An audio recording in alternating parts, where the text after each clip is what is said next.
श्री स्वामी समर्थ। मी आज तुम्हाला वावीच्या मच्छीची भाजी बनवायला शिकवणार आहे। त्यामध्ये मी शेगव्याच्या शेंगा टाकणार आहे। शेगव्याच्या शेंगा म्हणजे ड्रमस्टिक।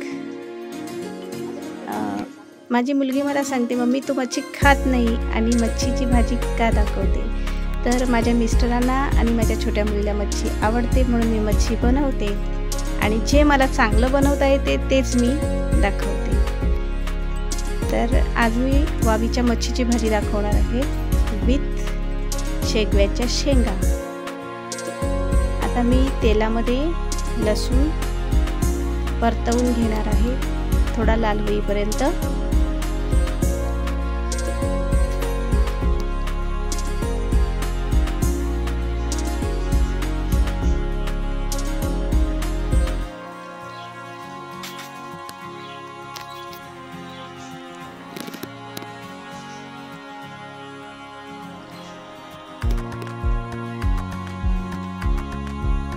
आता मी ह्याच्यामध्ये साध्या सोप्या पद्धतीने मीठ मसाला आणि हळदच वापरून भाजी बनवणार आहे, बिना वाटण आणि बिना खोबरं आणि नारळाशिवाय। आता मी अर्धा चमच हळद टाकलेली आहे। हळद कधी पण कोणत्याच भाजीत जास्त टाकू नये, फक्त जेवढी आवश्यक असेल तेवढीच टाकावी। जास्त टाकल्यास भाजीची चव जाते। आणि 5 चम्मच मसाला टाकला आहे आणि 1 चम्मच हळद मीठ।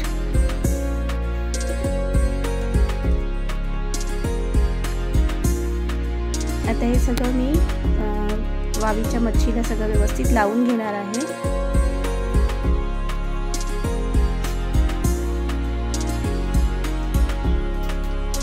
आणि आता हे मी तेलामध्ये टाकणार आहे।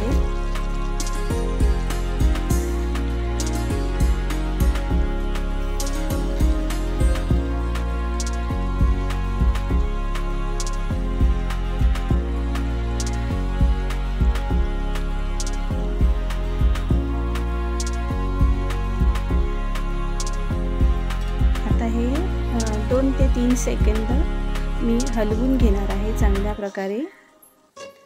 तेलामध्ये थोडं परतवून झालं की मग त्यामध्ये दुसऱ्या गोष्टी टाकायच्या आहेत। आता थोडंसं परतून झालेलं आहे, त्याच्यामध्ये मी चिमट्याच्याच साहाय्याने हलवून घेणार आहे, कारण आता मच्छी फुटू शकते। आता त्याच्यामध्ये मी शेगव्याच्या शेंगा टाकत आहे आणि बटाटे थोडे पातळच कापले आहेत, कारण मच्छीमध्ये बटाटे हे पातळच कापून टाकायचे म्हणजे ते लवकर शिजतात। आता त्याच्यामध्ये मी पाणी टाकून घेतलं आहे।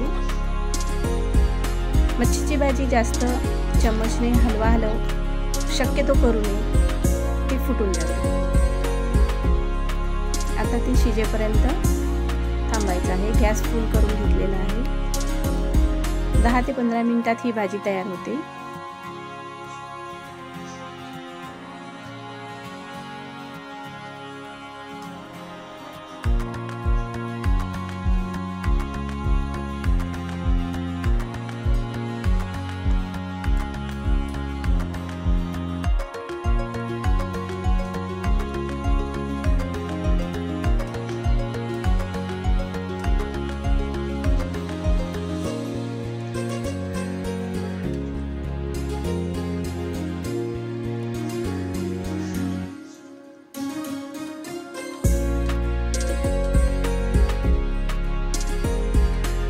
चांगल्या प्रकारे उकळी आली आहे।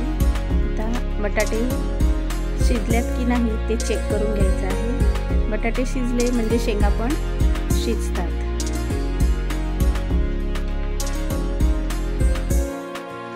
आता मी चिंच धुवून आणि पाण्यामध्ये मिक्स करून घेणार आहे।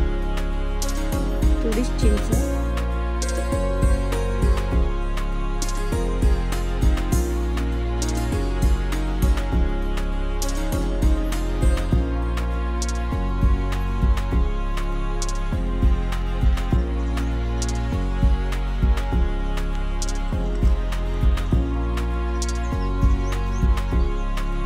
आता बऱ्यापैकी भाजी शिजत आली आहे।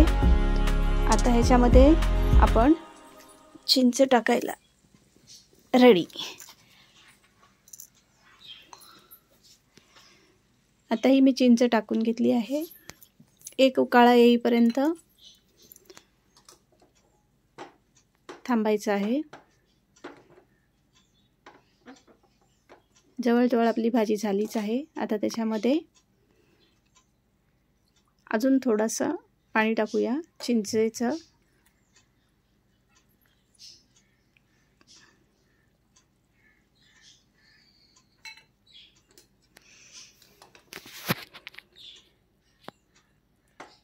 झटपट आपली बिना वाटणाची, बिना खोबऱ्याची, बिना नारळाची भाजी कमी वेळेमध्ये आणि कमी सामानामध्ये रेडी। ही आहे गोळीच्या वावीच्या मच्छीची गाबोली आणि ती फुटली आहे भाजीमध्ये, त्याच्यामुळे भाजी थोडीशी जाड झाली आहे।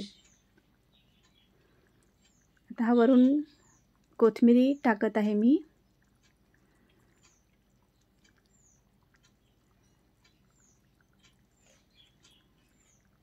कोथिंबीर नेहमी कच्चीच वरून टाकायची, ती जास्त टेस्टी लागते।